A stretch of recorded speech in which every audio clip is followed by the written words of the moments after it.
All right, quick update on what's going on with this car. The more I've thought about it, because we were under pressure trying to get it running, and when you're under pressure, you don't think about things the next day and this and that. Yesterday, I went racing with my car, kind of relaxed, kind of thought about some more stuff, and said, well, this is something I've never dealt with before. This distributor has a rotor you can phase.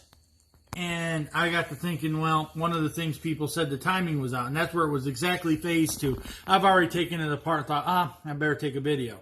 But this rotor, this is where the terminal is, and this is where the rotor is pointed. And that is the max point of that rotor to be able to be phased. I think it could actually go just a scotch more, but not really.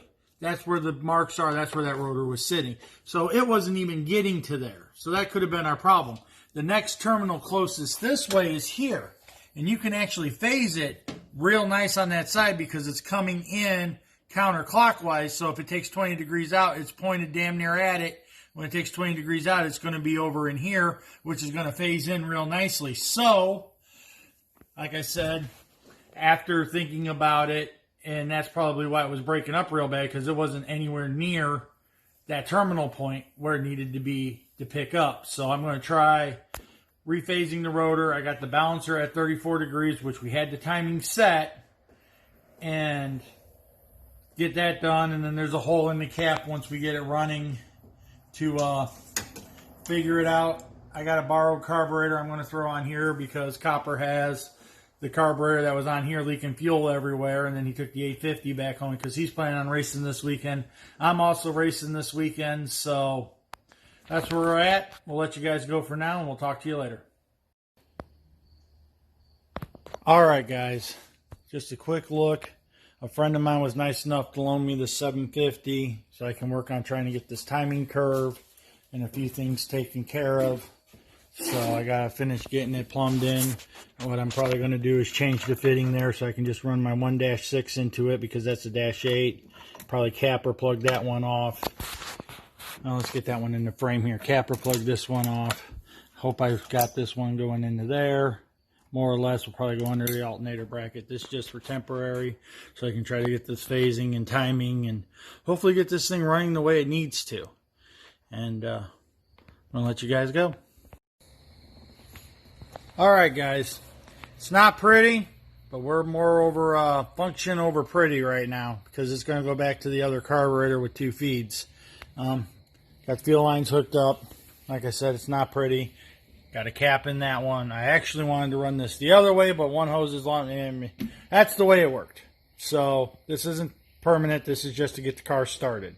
So now we're going to attack the distributor and see what we can find. And I'll touch back with you guys after a while. All right, boys and girls.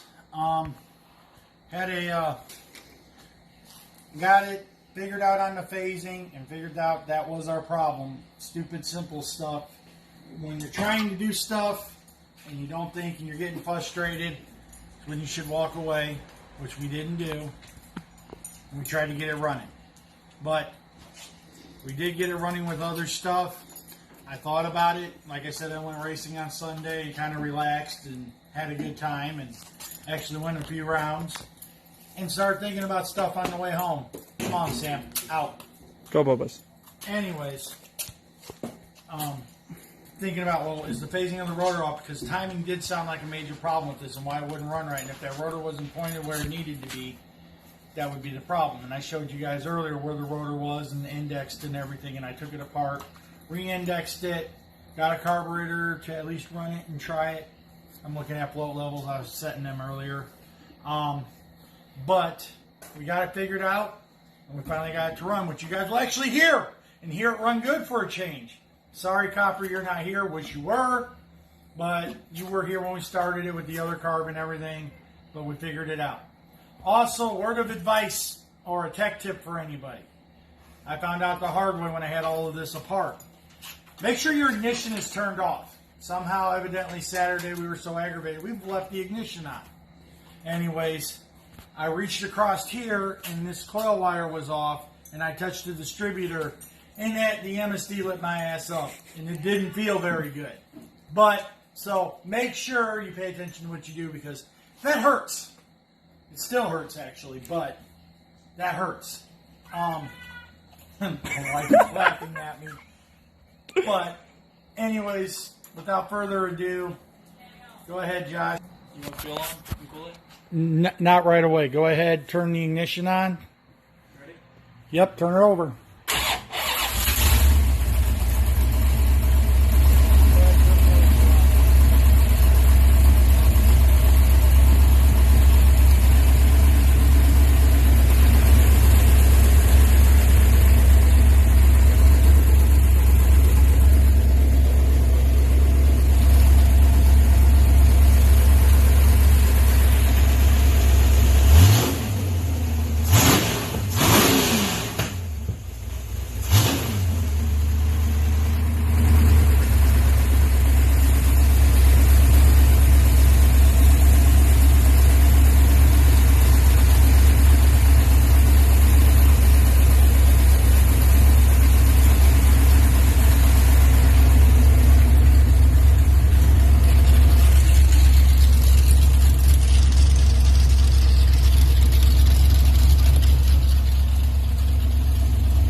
So as you guys can hear, go ahead and shut the ignition off.